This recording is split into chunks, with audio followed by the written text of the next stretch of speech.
It was down to arable, and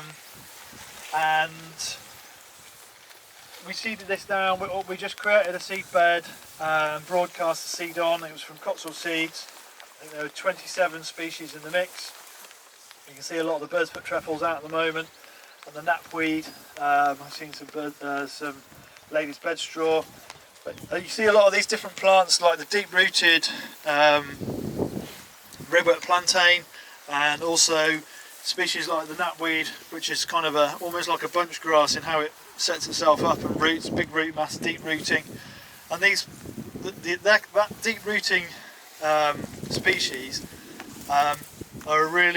they're almost like the flywheel, I think, of productivity. They almost bring that production up. They're faster growing, and they sort of start that that cycle. And I think they're really important. When we put this in, Natural England wouldn't let us use any cocksfoot, meadow fescue or tall fescue in the mix, and we'd have liked it, because we're kind of missing that kind of productive oomph that we get from it. And whilst those species can dominate in a diverse pasture, if you manage it right, you can manage it to keep them under control. And they're also really good for wintering cattle on. So we're not going to winter on here for a good few years yet, because we need to build up the soil. I forgot to bring my spade, I've just realised.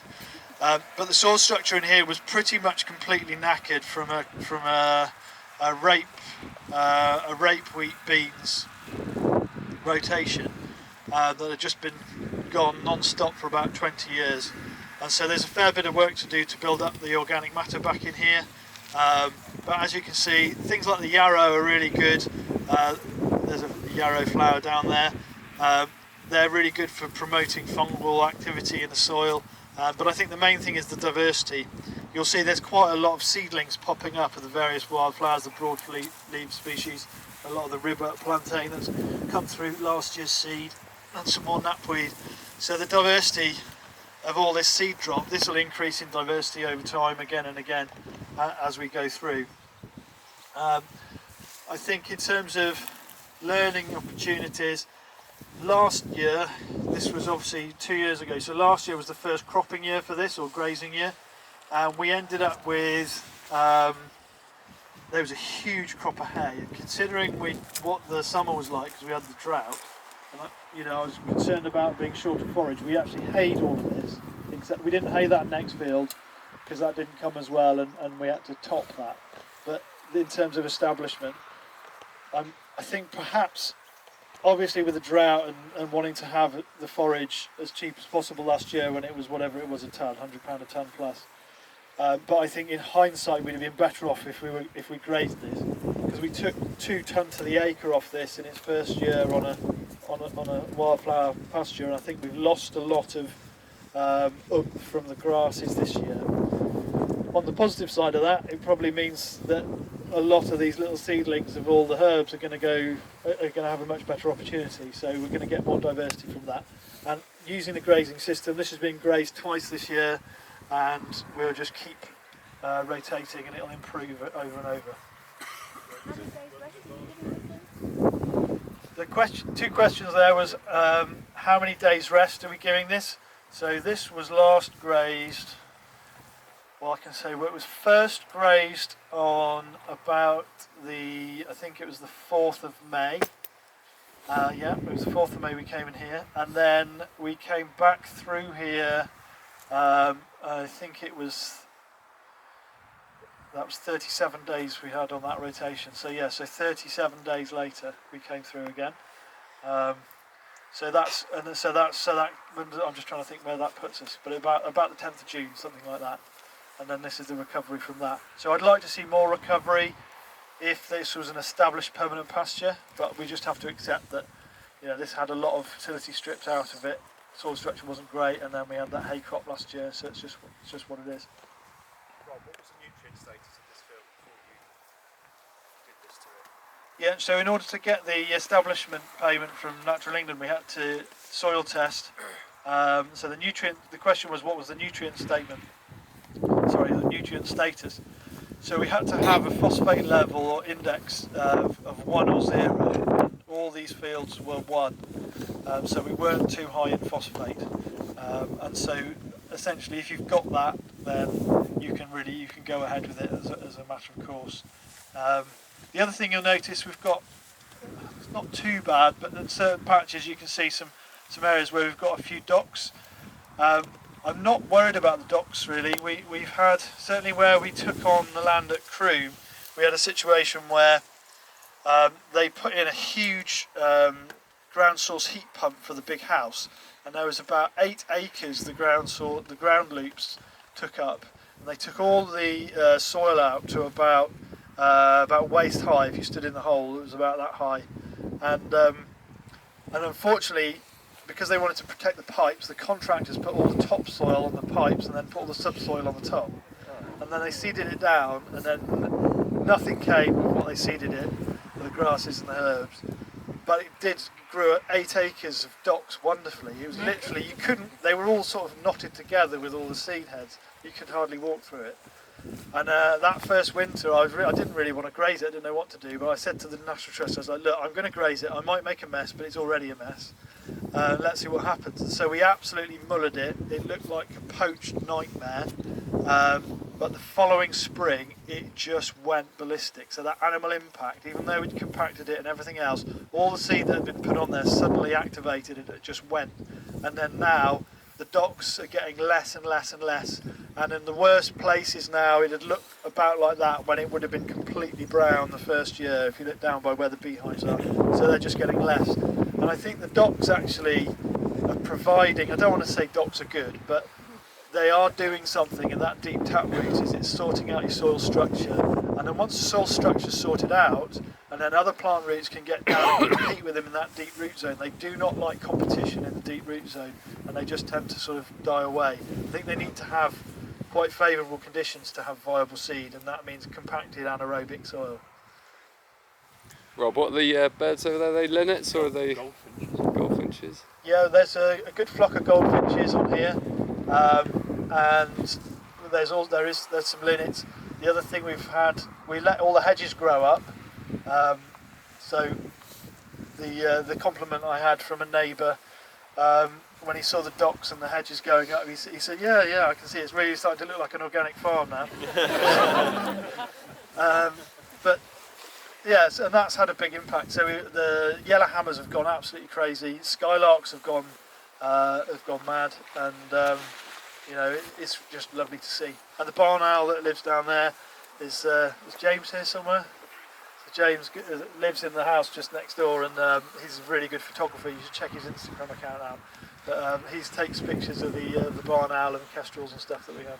What's your plan with managing the hedges? Because we've got big hedges we haven't cut for like 20 years, and they're getting to the point now that they need looking after. But I don't know what your plan is to manage them. So the question is, how are we planning to manage them? I think there's an element of suck it and see. I want to create some, you can see these big open fields, and we want to create some shelter for the cattle. So if nothing else, they've got the hedgerows. And when I did the move this morning, just watching the calves go in, immediately all the calves went to the hedgerows, and so it just provides that browsing for the cattle as soon as they go in. You can see we've got some random hedgerows in the middle as well, which we had applied because we're next to a parkland at one end to create the whole of this farm back to a parkland wood pasture landscape, but Natural England wouldn't do that. So luckily we had a good advisor who said, look, what we'll do is we'll go to the first edition OS map, find out where the old remnant hedges that got ripped out of here were, and we'll put the kind of framework of those in without losing your flexibility that you want in terms of paddock sizes. So if we just make lots of small fields, it means we restrict how we can manage the pastures. And so we've got these in, and then if the plan is long term, we're going to follow those hedge lines and join these up so that the old hedge lines are represented in lines of trees, and then it's kind of a nod to the historic landscape and recreating what was lost from that. We're also creating networks for the bats and things to navigate across, and the birds, and obviously shade and food for the animals. In terms of management, if you've got big hedges, I mean, firewood I think probably be as good as anything. Yeah, no, it's just, I was thinking about kind of coppice, rotational coppice around the farm is what my plan is at the moment, but I'm just wondering what you're going to do. I think rotational coppice sounds good. I think there's some of the biomass boilers. Farmers around here are starting to take the big hedges down and put through those. They do that in parts of northern France, on Havard, and that is they are using the hedgerows as a source of fuel. And I think it's something that we really, it'd be really good to adopt here, rather than having them as just a boundary marker or something that's actually productive as well. I think that's right. I think the only thing I think is that they're such a good habitat, and they're providing benefit for us as they are, and I'd be a bit nervous. I agree with you, but I just be a bit nervous about taking too much at once, or if you get into a rotation where you've got a demand for your hedges, what sort of decision making that puts on you. It's interesting, was at a talk, Charlie Burrell at NEP. I'm not a massive rewilding fan, but one of the interesting things that he got was once the hedges had got to 7 to 10 metres wide, that's when the nightingale came back in. And actually, if you go for sort of pre-war, before we had the sort of dig for victory thing, the hedges were massively overgrown and they were big, and I think we had this connectivity in these species. These sort of wood pasture species were more prevalent. And I think actually from an environmental scheme point of view, if you're paying for hedges for ages, environmental schemes, you're getting quite a minimal return on a 2 metre wide hedge. And actually if you just paid a bit more and got 10 metre wide hedges, then particularly arable farms where they're getting paid on 6 metre margins anyway, so you can do something like that, and I think that might actually have a more beneficial impact long term in terms of that bird life that lives in those. I think both ORC and GWCT have done some biomass off their hedgerows, and I think it's on agroecology as well. So, Brilliant. Another plug for agroecology. There you go. Anything else? I just wondered about the grazing of this field. Will you aim to come back again in another 37 days? Is 37, is that sort of the ideal rotation length, or what happens to the seed here? Yeah. No, it's a good question. If I grazed the wildflower meadows at home, my wife wouldn't be pleased with me. I would have been that linked. Yeah, I think it's interesting. I understand the authorities, if they're paying for wildflower meadows, they want to minimise risk.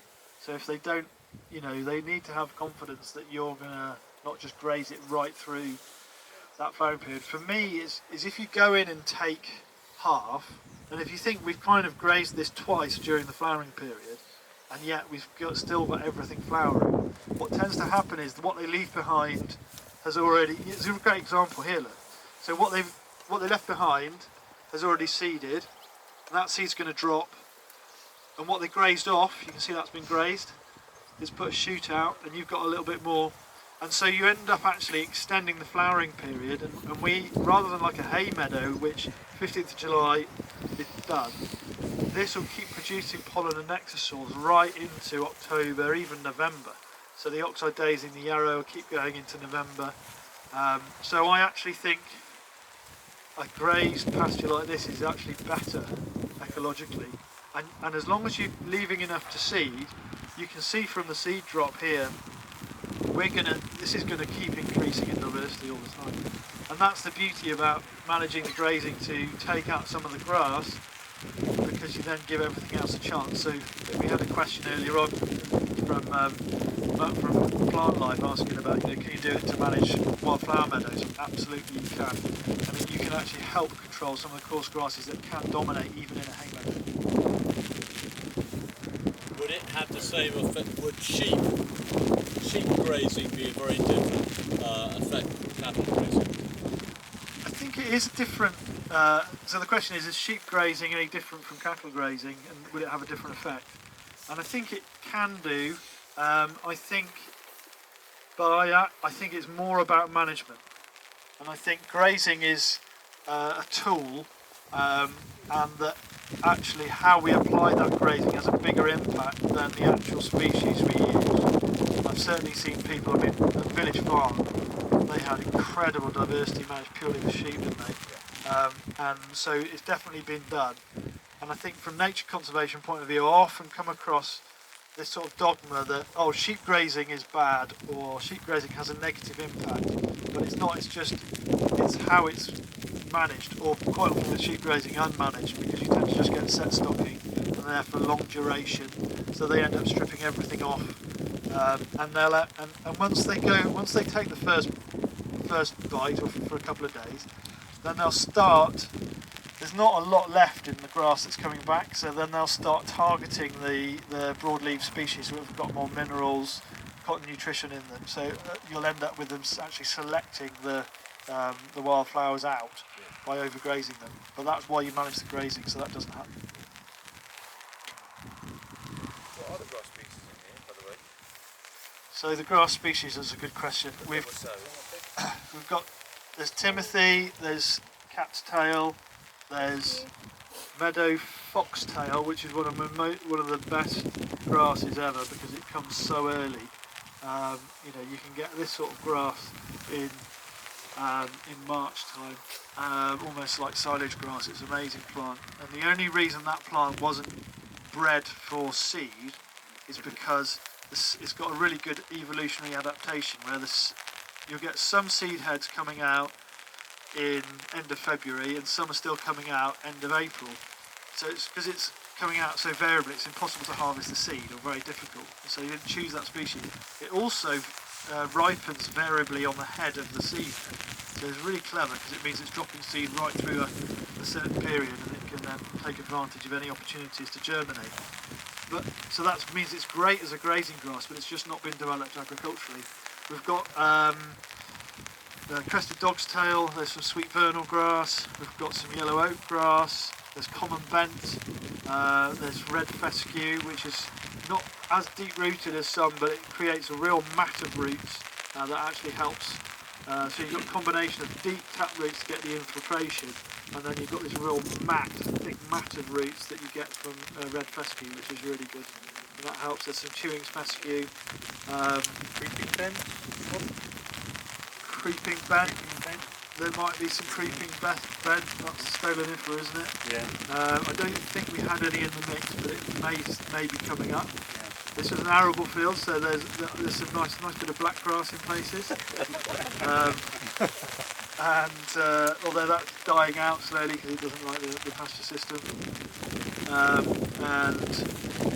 Smooth stalked and rough stalked meadow grass as well. I think that's the list. Pretty much everything apart from foxfur. I'd like cocksfoot, tall fescue, meadow fescue, yeah. I know. Yeah. But that might get in here somehow. Can you just edit the video? How did you establish this? What time of year and how did you establish the crop? We created a seed bed in April and then had a drought, or it was too wet and then it was suddenly too dry, and then so we then went over it again in late July, early August, and I think this was seeded 4th of August 2 years ago, and we broadcast on to a seed bed and rolled. At about 20 kilos per hectare. And where did you get the seed from? Cotswold seed.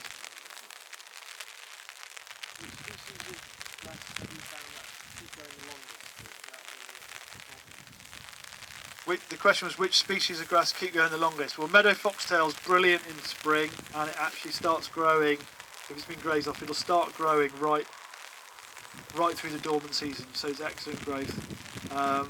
Tall fescue is a good one in the winter. It holds the cattle up well, it's got a really strong root system. It's not palatable, very palatable during the summer months, but once it gets its first frost, they love it. And it's a good fill belly, but there's not a huge amount of nutrition in it. Crested dog's tail's a good filler.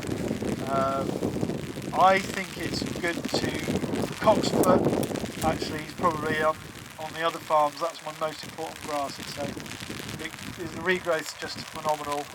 Very deep rooted. Particularly to let it grow to its full potential. So that's really important. But there's a caveat that actually you need the diversity of everything. It's diversity that actually gives you the resilience. I think that's what gives you more soil carbon as well. It's not just about rooting depth. Can we move on?